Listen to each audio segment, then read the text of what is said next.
नमस्कार, good evening, सत श्री अकाल। मजाक मजाक में सब आ गए, हम भी आ गए। बड़ा अच्छा लग रहा है, सब एकदम नहाए धोए तैयार बैठे छिले हुए अंडे की तरह। एक बात मैं आपको बता दूं, सब लोगों ने प्यार के बारे में बहुत कुछ कहा। मैंने सोचा यार मैं भी प्यार से ही स्टार्टिंग कर लेता हूं। अपने हिंदुस्तान में जो प्यार है ना, वो पार्कों से ही शुरू होता है। और पार्क में एक लड़का एक लड़की बैठे हुए हैं। एक बार मैं बैठा हुआ था, माली आ गया, बोले क्या कर रहा है झाड़ में छुप के। मैंने कहा कुछ नहीं कर रहा हूं। तो बोले लड़की का टाइम क्यों वेस्ट कर रहा है, इसे घर जाने दे।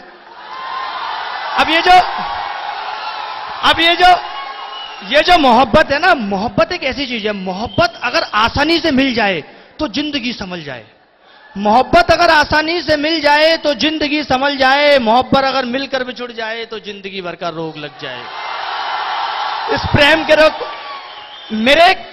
मेरे एक दोस्त है, पड़ोस में रहते हैं, दुर्गा साहब। एकदम लीचड़ किस्म के इंसान है। इतने सुनो तो मेरी बात, इतने से पैदा हुए थे, उनके बाप ने उन्हें रुआबजा की बोतल में रखा था, स्विमिंग पूल समझ के ऐसे ऐसे तैरते रहते थे।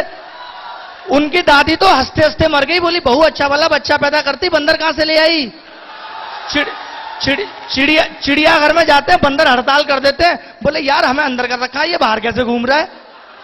मैंने दुर्गा साहब से पूछ लिया, मैंने कहा दुर्गा साहब आपके कितने बहन भाई हैं। बोले मैं अकेला हूं। मैंने कहा ये कैसे। बोले यार मैं घर से बाहर खेलने ही नहीं जाता था। समझ में आ गया ना। अब दुर्गा, और सुनो तो दुर्गा साहब के 8-8 बच्चे, एक ही कमरा है। उनकी बीवी रात को चिल्लाती हैं, बोले बेटा सो जा, तेरे बाप को सुबह ऑफिस जाना है। मैंने कहा यार तुम्हारे 8-8 बच्चे करते क्या हो। बोले यही करते रहते हैं। मैंने कहा यार एक बात बताओ, तुम्हारे घर में एक ही कमरा है, पता है इनके बच्चे कैसे सोते हैं। बेड के ऊपर बेड लगा के सोते हैं। नीचे वाला बच्चा सुबह मां को कह रहा होता है, मां मैं आज स्कूल नहीं जाऊंगा, रात भर बारिश होती रही है। और दुर्गा, अब एक बात बताओ, देखो मेरी बात सुनो। यहां पे पहले क्या था, सेमेस्टर हमारे बहुत लेट चला करते थे, मतलब बीटेक की डिग्री थोड़ी लेट मिलती थी। मैं सोचता था यार अच्छी यूनिवर्सिटी में आ गए, कम से कम इसी बहाने घर से खर्चा मिलता रहेगा, लेट यूनिवर्सिटी होगी। अब Atul sir, Katiyar sir, Manoj sir ने इतनी मेहनत करके सेमेस्टर को क्या है ना टाइम पे ले आए। अब तो बड़ी दिक्कत है भाई, बीटेक वाले इंजीनियर ऐसे ही घूम रहे हैं, ट्रेनों में मिल जाते हैं। सीएस के 5 इंजीनियर चढ़े, बोले भाई साहब 5 रुपए में 2 गाने डलवाओगे। ये हालत हो गई इंजीनियर्स की। तो इसलिए मैं तो कहता हूं भाई, पढ़े लिख के क्या करना है, आखिर एक दिन सबको मरना है। 4 दिन हंसी खुशी से झीलो, अगले जन्म में फिर नर्सरी से पढ़ना है। और अब तो मेरी बात तो सुनो, अब तो नर्सरी भी नहीं रहेगी। पहले जब आप लोग पढ़े होगे तो फर्स्ट क्लास से पढ़े, फिर केजी, एलकेजी, यूकेजी, नर्सरी। अब क्या होगा, प्री बर्सरी। बच्चा जन्म से पहले ही पढ़ के आ रहा है, मां के पेट से ही एबीसीडी सीख के आ रहा है। अल्ट्रासाउंड से पढ़ाई हो रही है, बोले बेटा पढ़ो। ए बी, गुप्ता जी का बेटा पेट में 3 महीने का, ए से जेड तक सुनाता है। आपका बच्चा कल परसों में बाहर आने वाला है, ए से सी तक नहीं सुना पा रहा है, कैसे पढ़ेगा।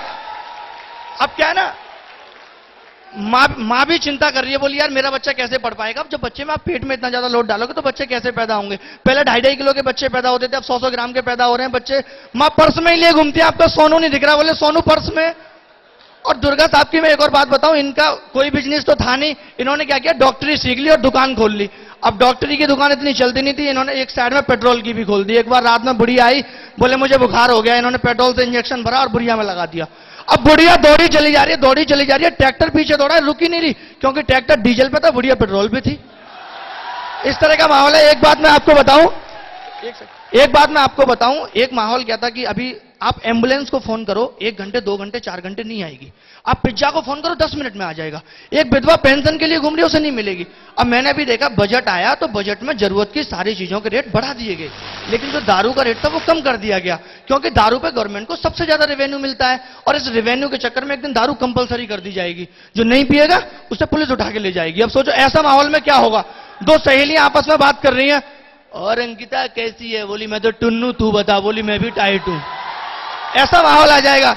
अब सोचो ऐसे माहौल में जो लोग मौसम्मी का जूस पिएंगे, उन्हें लोग कितनी गंदी नजर से देखेंगे। बोले छी मौसम्मी का जूस पीता है, मर जाएगा एक दिन मौसम्मी का जूस पी पी के, बीबी बच्चे अनाथ हो जाएंगे तेरे। अब ऐसा मौसम्मी का जूस पीने वाला आदमी सही में मर गया। अब उसकी बीबी भी रो रही है मैयत पे, मना करती थी मौसम्मी का जूस मत पी, नहीं माना, अब मर गया, बच्चों को पैक बना बना के कौन देगा।